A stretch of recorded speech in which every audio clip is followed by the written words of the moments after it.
Mpianatry Vontovorona voalaza fa hiakatra Kodis miala-bala n'université n'Antananarivo. Antoko-panohitra ny lalam-pifidianana no tsy mazava.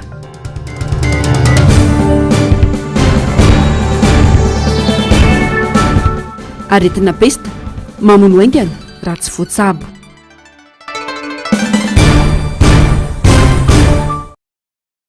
Manatitra ny arabato mikilasy tongovavy tonga sondra ato anatin'izao fotoana ny fampalalam-baovao izao amparajana sy ampitiavana no anasananao anaraka ny antsipirim-baovao hatramin'ny farany. Eo amin'ny vaovaon'ny politika mifandraiky amin'ny fifidianana no anomboana ny fiarana amin'ity alina ity. Tsy misy afa-po amin'ny fomba fitantanana ny firenena, indrindra ny fanomanana ny fifidianana ho avy ireo antoko politika saika manohitra ny mpitondra ankehitriny. Tsy misy ny mangarara ataon'ny seni voaitsakitsaka ny zo aneo hevitra mana ihany koa ireo antoko politika fa ampanekena ankolaka ny dingana ataon'ny seni rehetra manodidina ny fifidianana izy ireo. Maina sy Tairena no mitatitra izay vaovao izay. Tsy tokony ho vita ao anaty amehana ny fitsirihana indrindram-baiko ampanaoviny seniny OIF. Efa tariny tsy fisiny mangarahary izany, ankoatra ireo tsy fahatomombanana samihafa. Mipetraka ihany koa anefa ny aiain'ireo antoko politika amin'ny kajikajy maloto ny mpitondra amin'ny fanomanana ny fifidianana. Manahy izahay, sao ilay fivoriana ao anatin'ny tapakandro, nandray andro, nandroa andro rehefa avy eo lazaina fa mankatoa izay zavatra ataon'ny sionika nefa ara-teknika tsy ho ampy izany anaovana ilay fitsirihana. Izay vonona amin'ny fifidianana ary tena miomana fanentanana ny olona na fandraisana anjarany atoko. Ny fitondram-panjakana io hitantsika io manao endry bikabikana manomana nefa araka ny voalaza teo hoe tsy araka ny tokony ho izy ny fijerina azy. Etsy ankilany, nanamafina avy amin'ny atoko MMM fa tsy malalaka ny sehatra ahafahana manatanteraka fifidianana eto amintsika. Toy ny fisiana sakatsakana fanaovana raha matahora ampiasana ampitandro filaminana. Ny fanjakana raha teo toy ny tsy vonina hiatrika fifidianana. Fa tokony atomboka aloha amin'ny fitsirihana ilay logiciel ilay rindram-baiko izay nampidirana ireo anaran'ny mpifidy rehetra manerana nosy ireo. Dia efa nanaiky ary ny HCC hoe efa misy daty nomeny seniany efa nampiarin'ny HCC ny daty iny dia hatramin'izao dia mbola anivon'ny gouvernement indray notsa mamoaka n'ilay décret entsika afahana manatanteraka n'ilay fifidianana. Ka ny fanontaniana angambany amin'ny gouvernement ny tsara petraka hoe maninona ary zareo ireo hatramin'izao mbola tsy mamoaka n'ilay décret mamatra hoe roviana no tokony atao an'ilay fifidianana. Ho an'ny atoko HVM kosa, tokony ho fitaratra amin'ny lafiny rehetra ny mpitondra ankehitriny na amin'ny fiteny na amin'ny fihetsika. Matotsika mieritreritra hiditra anatina fifidianana mangarahara sy madio dia mila climat d'apaisement politique zany. Dia ao anatin'ny fametrahana fitoniana zany dia tokony mpitondra mihitsy ny loha laharana voalohany ny tokony garantirana zany. Satria ny fifidianana tsy possible mihitsy zany antoko politika hiatrika fifidianana izany ka tsy hanao ny éducation politique na ny hanentana ny olona na ny vahoaka makasika ny mety ho foto-kevitra ijoroany na mety ho programme na mety ho zavatra hafa manana anjara brika amin'izany sy ny mi-interpeller ny mpitondra amin'izao hoe tokony nareo mipetraka anatina système égalitaire mipetraka mitovy daholo ny mpanao politika rehetra hoe misy zavatra tsy mampitovy eto Madagasikara tsy tovizana ary izay mety hiteraka savorovoro dia izay no mila fampiresahana. Nanamafy moa teo anivon'ny seniny sy ny fifidianana amin'ity taona ity na izany aza betsaka midingana tsy maintsy lalova na ahafahana manatanteraka izany saingy tsy novaliany tompony andraikitra. Ny volan'ny vahoaka zany no ety miatrika azy ary izay no idivanay varotra sy andraisanay lahatra ny fitondram-panjakana satria fitondram-panjakana no nomen'ny vahoaka fahefana hitatana ny volam-bahoaka. Fandarana asa miaraka amin'ny tetiandro hoentina manatanteraka an'ilay fifidianana dia namaritra hatrany amin'ny 4 lasa rahetsy tapitrisa ariary 140 miliara. Ito kosa ny fahafahan'ny olom-pirenena misoratra anarina anaty lisam-pifidianana manentana ny rehetra noho izany avy amin'ny fanoherana isoroana ny osika sy ny alabato indrindra ny fandehana ny olom-pirenena mandeha mifidy. Kitoto ny fanomanana ny fifidianana filoham-pirenena mahazo tsindry avy amin'ny mpitondra fanjakana ny seni tsy araky ny mahaleo tena azy. Tsy manaiky andray anjara amin'ny fampahafantarana ny rindram-baiko nataon'ny seni ireo antoko-panohitra androany sy nampiseho izay tsy fankasitrahana izay fanadihadiana. Nandritra ny famelabelary ilay fitsirihana totan-kevitra arakajy mirindra ny lisitry mifitsy ny rejistra nataon'ny seni no niditra ny avy amin'ny fanoherana. Nilaza izy ireo fa tsy hanatrika izany ary tsy manaiky ny anovan'ny OIF ilay fitsirihana noho ny fanisana mpifidy hatramin'ny farany. Nivoaka ny hevitrany izy ireo noho izany. Ka tsy tianay impliquena anatin'ny io mba hoe ho responsable sy ianterine na anamafy ny valide ny zavatra ataony zareo zany zay tsy mazava aminay ny fipetrany ary na izany naty zany koa ny zavatra rehetra miankina amin'ny fanaovana amendement ny code électoral satria code électoral io tsy mazava indrindra fa mifirafitry ny CENI maro zavatra samihafa mbola tsy mitomombona ka mbola isy démarche zay ataonay. Ny lalam-pifidianana no miteraka olana tsy ahafahana miroso amin'ny fifidianana mangarahara matio ary ekeny rehetra. Azo ataony ny manao accord politique zay hoe anovanan'io satria maro anisany ny amin'ny fanjakana ao amin'ny assemblée nationale sy ny Sénat hoe ty ny fanarahantsika amin'ity ty lalam-pifidianana ty dia atolotra any amin'ny assemblée dia any amin'ny assemblée dia any amin'ny Sénat rehefa misy accord zany ka atao amin'ny table ronde zany ny mpanohitra sy ny zareo amin'ny fitondrana dia tsy le hiditra fitondrana zay tsy mila hiditra amin'ny inona zay hoe mangataka seza sy namana azo atao dia azo atao mbola malalaka ny fotoana anaovana an'izay accord politique zay. Takiny avy amin'ny fanoherana noho izany nametrahana rijateny fitarihana mazava sy arahana manaiky momba ny fitsirihana mahakasika amin'ny fifidianana izay ihany no antoka isiny mangarahara amin'ny fisotry ny fifidianana. Mifandraiky amin'ny fanomanana ny fifidianana izay ihany tsy nilaza ny firaisamonim-pirenena safidy fa tsy mazava ary manova zavatra goavana ho an'ny olom-pirenena ny fanovaovana fepitona samihafa mahakasika ny fisoratana anarana anaty lisam-pifidianana mitaky ny anatsarana izany izy ireo fanadiadiany Ravirazafimaina sy Taiziniana. Antoky ny fisiny mangarahara sy fahatomombanana amin'ny lisam-pifidianana ny firendrany serasera. Mifangaro anefa ny fepitona omeny seny ho an'olom-pirenena mahakasiky ny fisoratana anarana sy ny fahafana manamarina izany eny anivon'ny fokontany. Farafarasantsika manana lisam-pifidianana azontsika antoka sy azo iasana zay zany no dingana voalohany dia ilay fifidianana indray ny ady hafa manaraka indray ilay hoe arao ny fepitona omeny fanjakana ny lalàna zafady anatanterahana ny fifidianana. Tany am-pandoana antsika samy niarana hitan'ilay calendrier meny zareo misy an'ilay hoe amin'izao zareo mandeha any amin'ny tokantrano dia rehefa voandray ny olom-pirenena manatona eny amin'ny fokontany dia rehefa voafaranana vonjamaika ilay listra dia misy amin'izay ny fanaovana impression sy ny karazana dia averina any amin'ny fokontany indray ny listra anaovan'olona fanamarinana dia amin'izao izay daty izay somary nanome daty zareo fa tsisy tsony koa ilay teo aloha izy taratasy mazava tsara dia tokony hamafisiny koa izany hoe satria nahita ohatra tamin'ny Facebook hoe efa misy district miteny hoe tongava manamarina ny anaranareo any amin'ny fokontany dia nefa ny daty enina taty amin'ny CENI any amin'ny volana avril vao isan'izay fanamarinana izay dia iny ilay tolo-kevitra ny ao amin'ny CENI hoe ataovy mazava ilay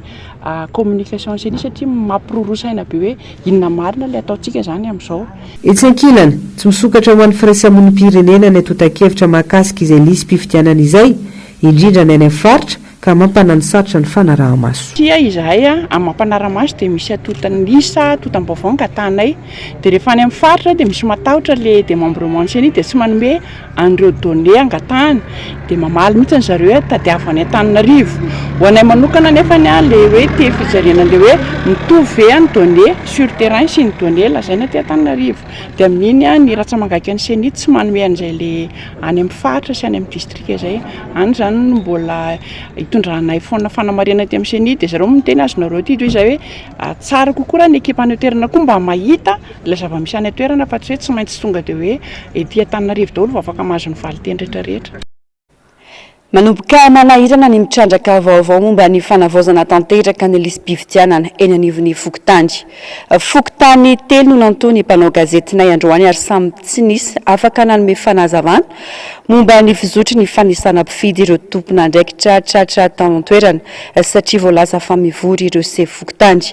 Tokony nisy araka izany fiara-miasa akaiky amin'ny sefo fokontany sy ireo tompon'andraikitra mpiara-miasa aminy mba ahafahany mpanao gazety mitrandraka vaovao fa tsy verimaina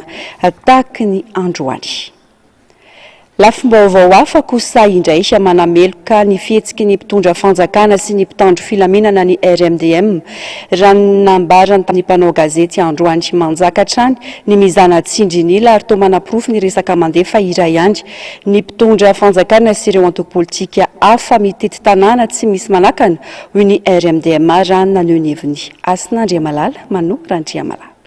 melohy ny RMDM izay vovonana hitambarany antoko politika ampoliny ny erisetra sy ny fanakanana ny tima isak'izay metsika raha ny fanambarana nataon'izy ireo androany tsy tokony ilazaina ho tany demokratika intsony Madagasikara raha ireny fihetsiky ny mpitondra sy ny mpitandro filaminana tetsito sy ny sabotsy lasa teo ireny jerena hoy izy ireo manameloka tanteraka na ny fihetsika nataon'ny mpitandro ny filaminana na ny fihetsika nataon'ny mpikarakara ny fifidianana zay tsy miteny fa mangina amin'ny zavatra tahaka an'ireny manameloka ny seni koa zahay seni miteny sy manentana mpanao politika nefa raha fa misy zavatra sakana ataon'ny mpitandro ny filaminana tsy miteny ny seni sanatria piray tsy kombakomba amin'ny zavatra tahaka an'ireny koa ve ny seni matoa mangina tsy miteny amin'ny zavatra tahaka an'izao dia raisinay ho piray tsy kombakomba amin'ny zavatra tahaka an'izany koa manameloka izahay ny zavatra tahaka an'izany mba tsy averina intsony eto amin'ny firenena fa tsika mila fifidianana madio mangarahara ekeny rehetra to manamafy ny resaka mandeha fa iray ihany isy teny Andriana Solonaiko sy Andrajoel ny fihetsiky ny mpitondra fanjakana sy ny mpitandro filaminana porofon'izany hoy ny RMDM dia samy tsy sakana ny mpitandro filaminana izy ireo rehefa misy hetsika ataony fa ny antima foana ny sakanan'izy ireo ka io dia olona ray ihany ireo satria na ny mpitondra na ny mpanao politika hafa zay mahazo alalana dia olona ray amin'ny fitondrana ihany satria omeny alalana ka ny mpanohitra ny tsy omeny alalana dia iray ihany izy rehetra reo tsy mendrika raisy ny mpitandro filaminana tahaka ny tranga tamin'ny sabotsy lasa teo Tetsitosiny ny solombavambahoaka izay olom-boafidy novidiany vahoaka hoy ny député Toutso Andriamampandry tokony haneo fialantsiny ho hitany daholo be araka izany ireo mpitandro ny filaminana Asiny Andriamalala mano Randriamalala Trandry tokony ifona paibe maso eo anatrihan'ny vahoaka indrindra ny député Tim Fenora Lambomanana ny mpitandro filaminana hoy ny député Tim Toutso Andriamampandry raha tsaivina zavanisy dia noraisin'ny mpitandro filaminana ateo amin'ny vozona kanjony ity olom-boafidy ity nandritra ny fanakanan'izy ireo ny fifampiarabana na tratry ny taona sy ny fanentanana ny olo-pirenena isoratra anarana ao anatin'ilay fifidianana nataony antoko Tim notarehany Filomarika Ravalomanana tetsy itosy ny sabotsy lasa teo efa asary dolo tompoko ary ianao mpitandro ny filaminana zay nanao an'iny a dia manao antso avy izahay mba hifona paibe maso amina député fa rehefa sanao an'izany ianao dia misy ny lalàna dia manakery sy afaka zany a anenjehana ny mpitandro ny filaminana tsy resaka sandry na resaka fisandohana au champion no tokony hitondrana ny firenena ho iatrany ity solombavambahoaka ity tsy mahagaga mantsy raha ialona ny mpitondra toy ireny ny Filomarika Ravalomanana sy ny antoko Tim satria izy reriany aloha hatreto no tena champion teto amin'ny tantara ny firenena tamin'ny fampandrosoana ny fiainan'ny malagasy olona ianao ve ray aman-dreny ara-tsaina ara-panahy ara-pitondrana ke zany filoham-pirenena zany e dia ianao ve ny ampise hoe za mpanao karate zay mahita anahy dia mitsoka daholo ny olona mivaraotsana daholo ny olona nga resaka sandro no ampiasaina ny fitondrana firenena fa resaka saina ke fa ianao raha champion amina karate ianao misy amin'ny tena ary ny namanao hoe champion faiky ianao misandoka ianao fa ny an'ny vahoaka ny anay ny Filoha Ravalomanana tompoko dia champion amin'ny fanomezana asa ny vahoaka tamin'izy teo amin'ny fitondrana champion amin'ny fanaovana lalana champion amin'ny fanampiana ny tatsaha champion amin'ny fanampiana ny fanabeazana sy ny fahasalamana champion amin'ny fisandrota ny taux de croissance sy ny fahefa mividin'ny olona tamin'izy nitondra champion anay amin'ny resaka fampandrosoana nitsapa tokoa raha jerena ny fiainam-bahoaka dia tompon-daka na champion amin'ny fampahantrana tao anatin'ny impolo taona izao fitondrana Andry Rajoelina izao tompon-daka tamin'ny fandranana antsokosokony harem-pirenena ary tompon-daka ny amin'ny fifikirana mafy dia mafy ny sezany ka na vehivavy Tim anao fetin'ny valomaritra aza sy fiampiarabana noho ny taona vaovao aza dia lazay fa anongana azy daholo ka mampatahotra azy ireo nanao jery todika mikasika ny fihetsika mamoetra ny seho Tetsitosy ny sabotsy lasa teo ny fandarana miara-manonja nampatsahivy ny solombavambahoaka famitongilana ny mpitandro filaminana manoloana ny hetsiky ny antoko politika amin'izao fanadihadiana no mafisy ny solombavambahoaka na Tsimondrano fa tsy mitraintsony nantokontsika i madagasikara amin'ny antsozay atao azy ireo lasa mizanatsindrinila ny misy atao amin'ny firenena malona ireny etsika teny itosy ny sabotsy lasa teo ireny tsy empotra intsony ny atokotoko madagasikara amin'ny etsika rehetra ho avy satria efa nezanareo nososenatra am'izay ny fahalalahany ny antoko maneho hevitra na nyzay zofototry ny olom-pirenena izay no hitsakitsahanareo ary ampiroroanareo amin'ny alalam-pitandrony filaminana mihitsy no tompony andraikitra maro samihafa efa tena feno loatra ny kapoka am'izay fanapara-pahefana atao amin'ny antoko politika tsy mitovy firehana amin'ny fitondrana na ihany koa ny indrindra ho an'ny antoko tiako madagasikara zay hitatsika fa isak'izay etsika atao na anao fangatahana na tsy manao fangatahana dia rio foana la herim-pamoretana miseho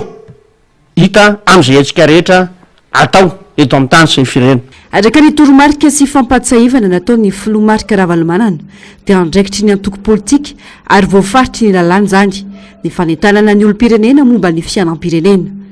efa manao antso ihany koa ny seniny amin'ny tokony andraisan'ny rehetra andraikitra amin'ny fanentanana ny olo-pirenena hiditra anaty lisym-pifidianana amin'izao fotoana izao izany indrindra ny loharam-pameana ho an'ny antokontsika i madagasikara mifandraiky amin'izay vaovao izay ambom-piaona ny mpikatroka tima indray ny etsy amin'ny boribory-tany fahena ny sabotsy ho avy zao fanentanana ny olo-pirenena isoratra anarana anaty lisitry ny mpifidy no sady fifampiarabana no ny taona vaovao no antony etsika efa vita avokoa ny fampahafantarana an-taratasy eny amin'ny sanambaratonga-drafitra eto Antananarivo hoy ny fanazavana ny solombavam-bahoaka eny antoerana fanadihadiana eo amin'ny sariny Mano Randriamalala any amin'ny tanjany indray ireo mpikatroka tim ao anatin'ny boribory-tany fahenina izany hoe ny eny ambony manarina eny ny sabotsy ho avy zao noho ny fanentanana ny olo-pirenena isoratra anarana anatin'ny resitry mifidy no sady fiampiarabana noho ny taona vaovao no antony tsy misy atahorana hoy ny solombavam-bahoaka voafidy tena toerana satria toerana mifefy sady an'olotsotra ny toerana anaovana izany ary efa vita ny fampahafantarana tena nivony ambaratonga mpahefana isatsokajiny akoatra mapropriété privé an'izy zany dia tokony tsisy mihitsy zany ny sanatry fisakasakanana indray salamy natao tany itosy sy ny maro samihafa ny faharo raha ny tokony izy dia tokony tsisy mihitsy ny fampahafantarana ara-taratasy sy zay natao fa ny tena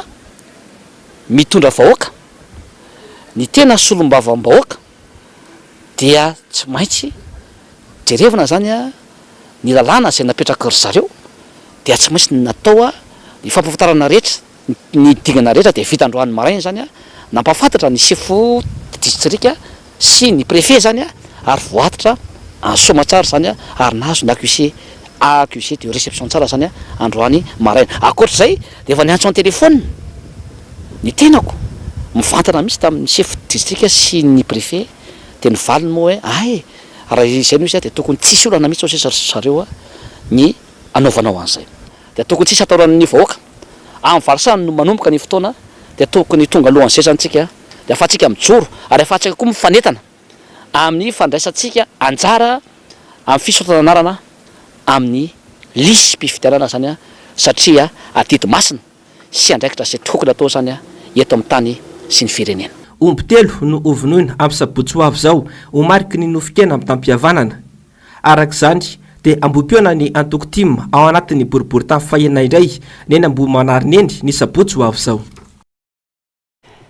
leo jadona leo fantrana lalina menjady amin'ny malagasy amin'izao fotoan'izao ny pona amin'ny distrika Anambanja faritry Dianahy mitolitolo ny adina amin'ny tsy mety ataon'ireo tompona ndraiky mpanjakana any antoerana raha ny fanazavana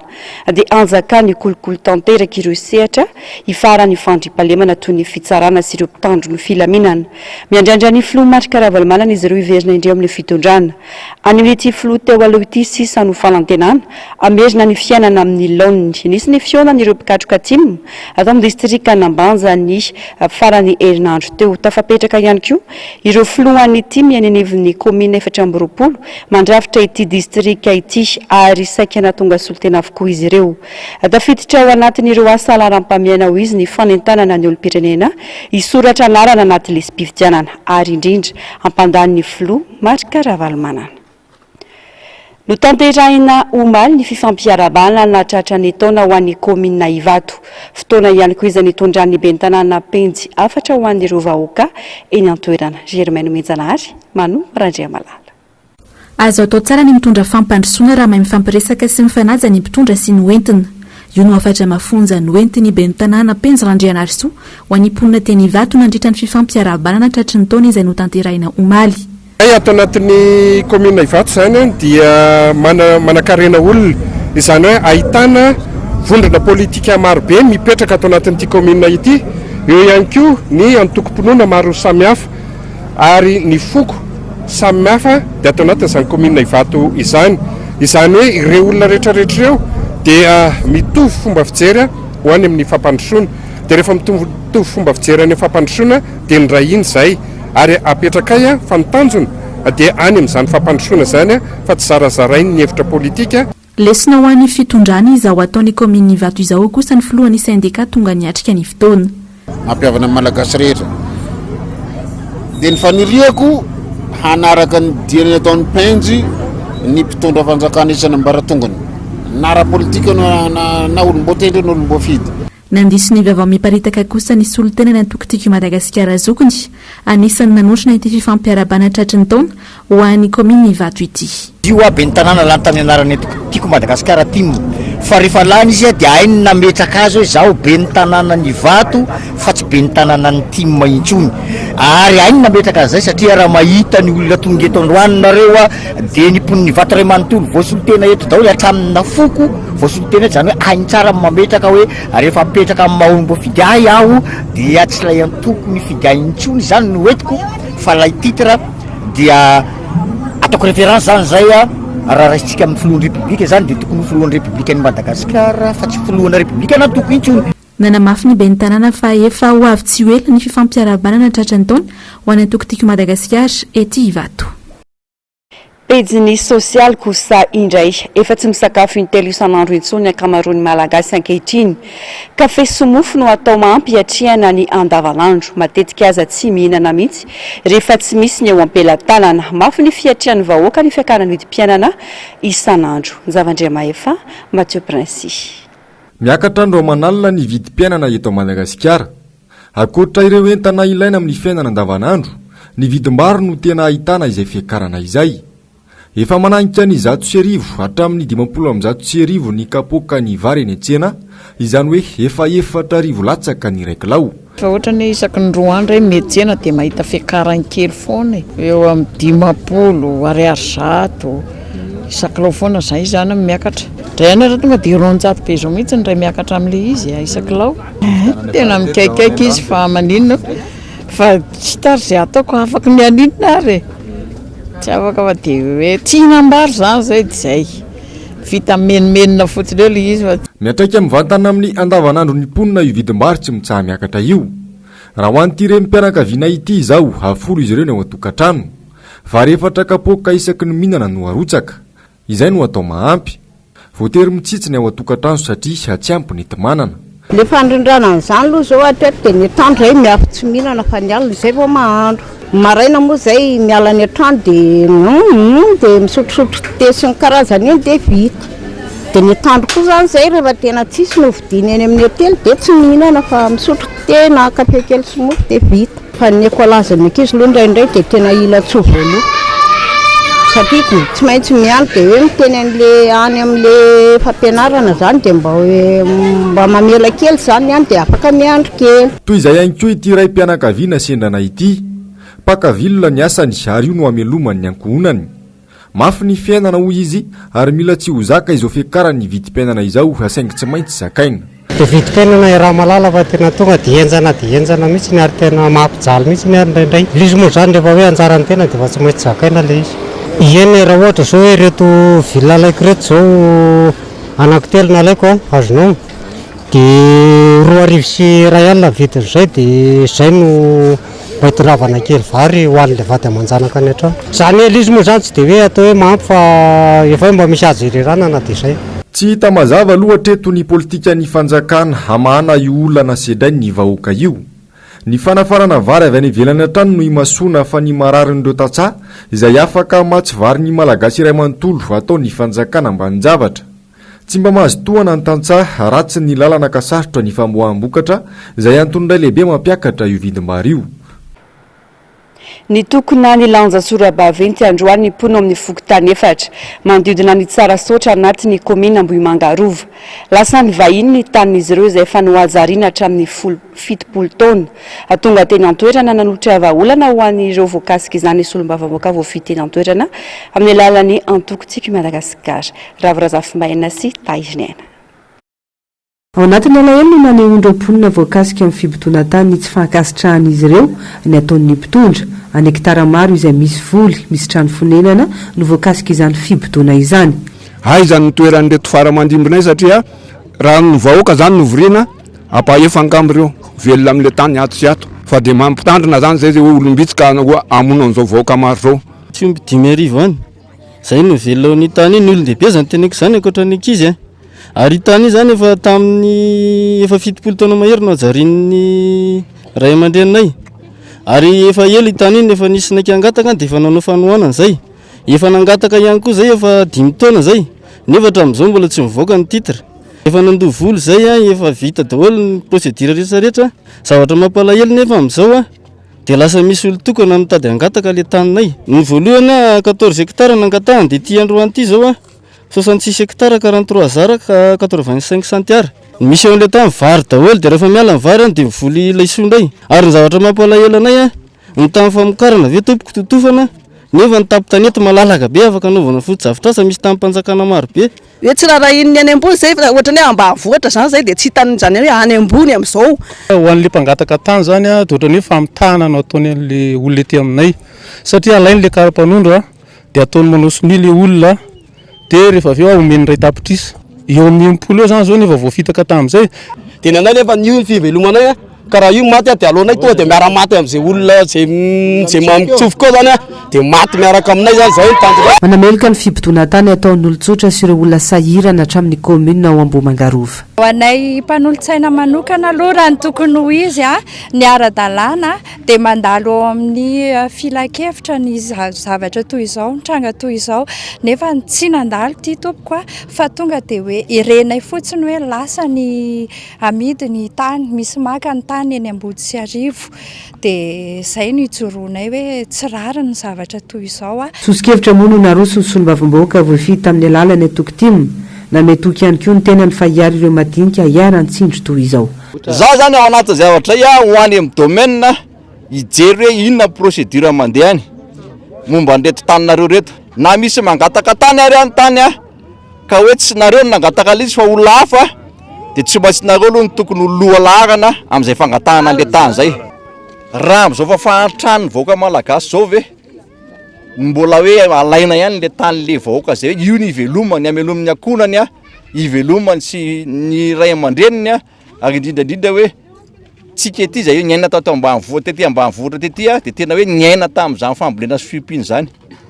ka raha ohatra ka hoe ho alaina ny taninareo aina ray zany ivelomanareo. Vaovao fampianarana tonga teny Ankatso androan'ireo mpianatra sy ny mpisolo vavazy izay voalaza fa niakatra kodisy na fitsipipipehezana noho ny hetsiky ny mpianatra tetsy vontovorona. Voalaza ny fiadidin'ny présidence ny université n'Antananarivo fa tsy nisy akory izany taratasy izany izay hita fa niparitaka ao anatin'ny tamazotra antserasera Facebook. Mitatitra izay vaovao izay Asin'Andriamalala eo amin'ny sariny Mano Randriamalala. Laza ho tsy nafantatra ity taratasy niparitaka mitondra ny laharana 20 tsipika 13 tsipika UA tsipika kaba ity ny ao anivon'ny fiadidinan'ny université n'Antananarivo raha nambara ny mpisolo vavan'ireo mpianatra voalaza fa tokony hiakatra fitsipifehezana na kodisy androany. Niparitaka tao anatin'ny tambajotra tserasera ity taratasy ity izay milaza fa miakatra kodisy ireo mpianatra 4 voasoratra anarana tao anatin'ilay taratasy. Tsy nahazo taratasy fiantsona nefa ny mandrakandroany ireo mpianatra voalaza anarana ireo ka nanantona teny amin'ny présidence ny université Ankatso ka nilaza ho tsy nafantatra ny fisian'io taratasy mpiantsona hiakatra kodisy io izy ireo. io zany tsy fantatra hatramin'izao raha ny filazany de tsy ry zareo ny namoaka azy tsy fantatra hoe izany tena namoaka azy a fa izaho fotsiny mametraka reserve amin'ny zavatra ohatr'ireny a aza voaboaka ny anatina tambazotra tserasera ohatr'ireny ny anaran'olona sy ny fiainan'olona fa manimba zavatra le izy a rehefa raha fantatray moa zany izany namoaka azy mbola tantara hafa indray zay raha ny lalàna mantsy a ao anatin'ny conseil de discipline de tokony isy convocation omena ny olona concerné tsirairay avy tamin'ity indray mitoraka ity a tsy nisy convocation mihitsy fa iny taratasy ny paritaka tany amin'ny tambazotra tserasera iny no fantatritsika na izay fotsiny ary zany de hoe tsy nisy tsy raikitra le izy tsy fantatra mazava na noho ny ira propagande ny andro ratsoelona nataon'ireo mpianatra no antony saika anombana ireo mpianatra ho iatrany ity mpisolo vava ity raha za manokana zany a za tsy naheno tsy le raha mantsy misy bruit tsy haino tsara hoe inona le izy tao fa na izany naty zany ohatra ny fanontaniana fotsiny apetraka hoe talohan'izao ataontsika hoe zao fotoana zao nisy filohan'ny repoblika nitondran'olona vatapaty nisoratana ny anarany a tao ambon'le vatapaty tamin'izany fotoana zany tsy misy fanenjehana fa ty ve akizy mihira le hira tsy haino akory de zay ve no andeha any ambana fiainana ankizy anjarantsika mandinika raha ny fantatra dia afaka miverina mianatra ireo mpianatra efatra voalaza anarana ireo saingy ny fototry ny olana na tonga angrevindreo mpianatra dia tsy mbola voava hatramin'ny fotony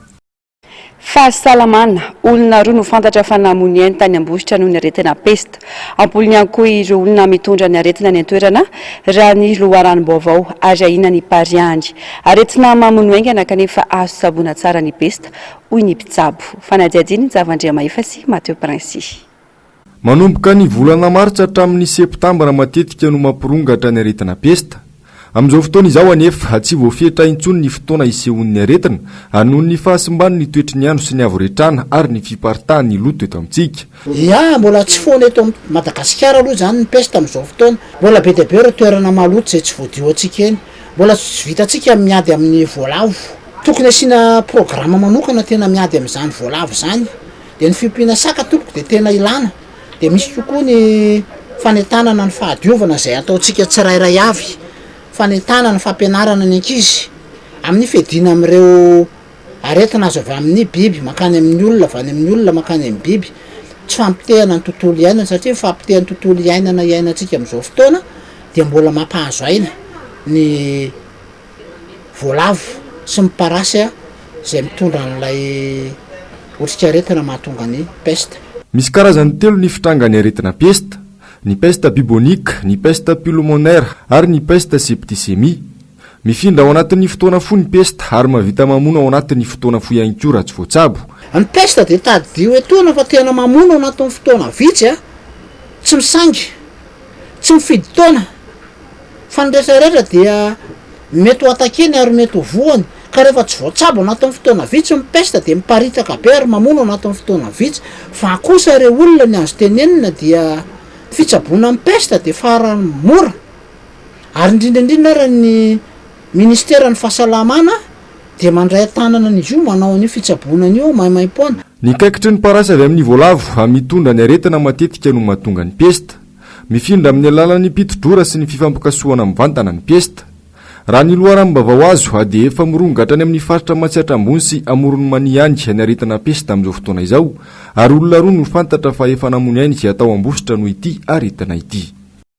pejiny kolontsaina tanteraina manomboka rahampitso talata sy alarobia izao ny fankalazana ny taom-baovao malagasy etsika maro no anamarian'izany hoy ny mpikarakara zavandria mahefasy Mateo Princy tsy mifototra loatra amin'ny daty ny fankalazana ny taom-baovao malagasy ho an'ireo mpandala ny fombanazana ny tsinam-bolan'ny alamady no kendrena hanatanteraina izany eo no fetim-pandrona sy fidiovana ho an'ny malagasy izay efa fomba sy fanao ny razana tany aloha ka izao toizany taranaka ty arina izao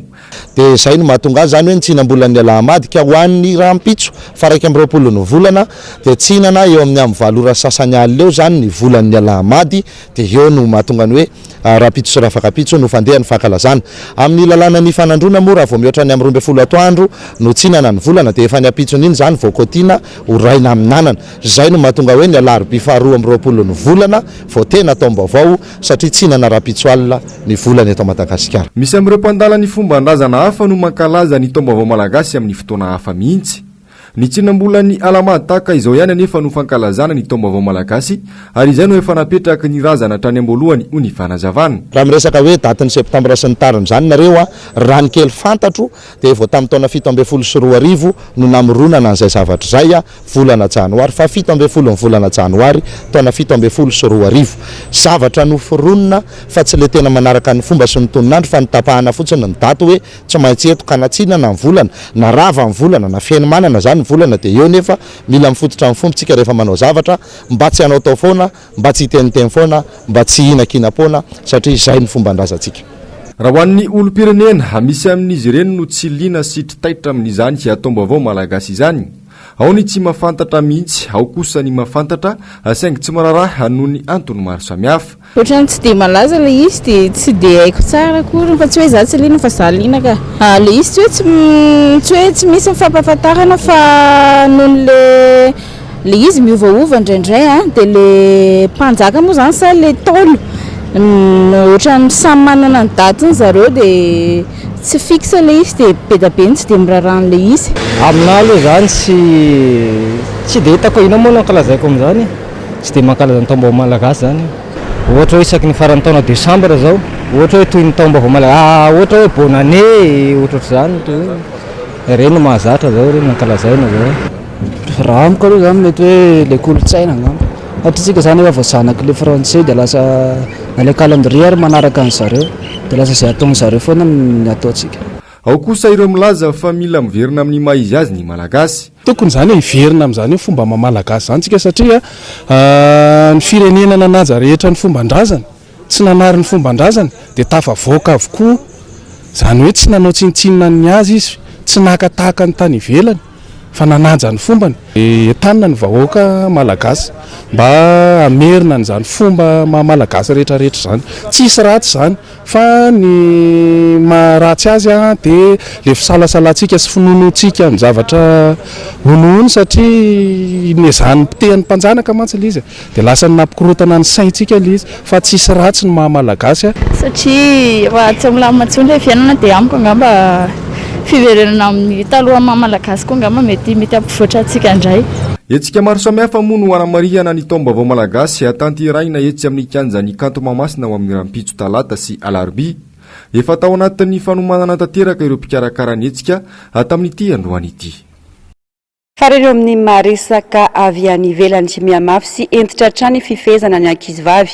tsy hianatra ao Afghanistan hatramin'ny verenan'ny Taliban teo amin'ny fitondrana ny taona 2024 ny sekoly fianarana Coran no nampitomboina any an-toerana amin'ny ireny ihany ny ankizivavy no mahazo mianatra. Jessica Miray, Andry Rakotomalala. Toy izao ny paoziny ankizivavy mianatra eto Afghanistan, misarona manontolo amin'ny voaly toy izao ny tava. Tsy mianatra toy ny any am-pianarana rehetra nefa eto. Tsy misy matematika tao na taranja hafa ankoatra ny fianarana ny Coran. Izay raha teo no ianarana amin'ny madrasa. Madrasa izay midika ho trano fianarana natokana ho an'ny Coran. Ho an'ny alda manokana izao, tsy manampidiny afa-tsy ny mianatra ato izy. Te hanao fianarana ho izy saingy ny fianarana amin'ny madrasa dia tsy hanampy avelivelo tonga mpitsabo. Na izany aza, misy tombony ihany ny fianarana amin'ny madrasa ahafahanay mampitombo ny fianarana ny Coran. Niabesaka ny fananganana madrasa ao Afghanistan hatramin'ny taona 2024. Izay ny fepetra ny ray sy ny fanjakana Taliban. Raha ny nambarany ity tompona andraikitra ity, betsaka amin'ny olo-mpanjakana any toerana no nivoaka tamin'ny madrasa, ka antony nampiroboroboany ity trano fianarana ity. Nanamafy ihany koa ny tena ny fahamandritra ny fotoana voafetra ihany ny fandrarana ny ankizivavy tsy hianatra amina sekoly tsotra. Mila averina apetraka indray ho izy, ny fototra islamika dia ny fisarahan'ny fianarana lahy sy ny vavy ary ny fomba fitafy. Miteraka resabe maneran-tany mikasika ny madrasa, manampahaizana maro no milaza fa tsy misy zavatra ianaran'ny mpianatra loatra amin'ireny sekoly ireny. Tsy afaka mivelatra ny mpianatra ka hitady asa ampidibola aorian'ny fianarana. Tapitra ny fampalalam-baovao makasitraka fiainanao tany tokantrano anaraka izany hatramin'ny farantolo mahazatra ny fandarana ahoana marina. Global News no arahinao avy hatrany aoriana izao fampalalam-baovao izao. Aorian'izay kosa ny fandarana Dink la brigade de Chandong izay no lohateny horonan-tsary ho arahinao eto amin'ny fahitalavitry ny NBS any Oalina. Ny tenako tompoko lasy tomboko vavy mametraka ny mandrapitafa ho amin'ny rampitso indray veloma tompoko.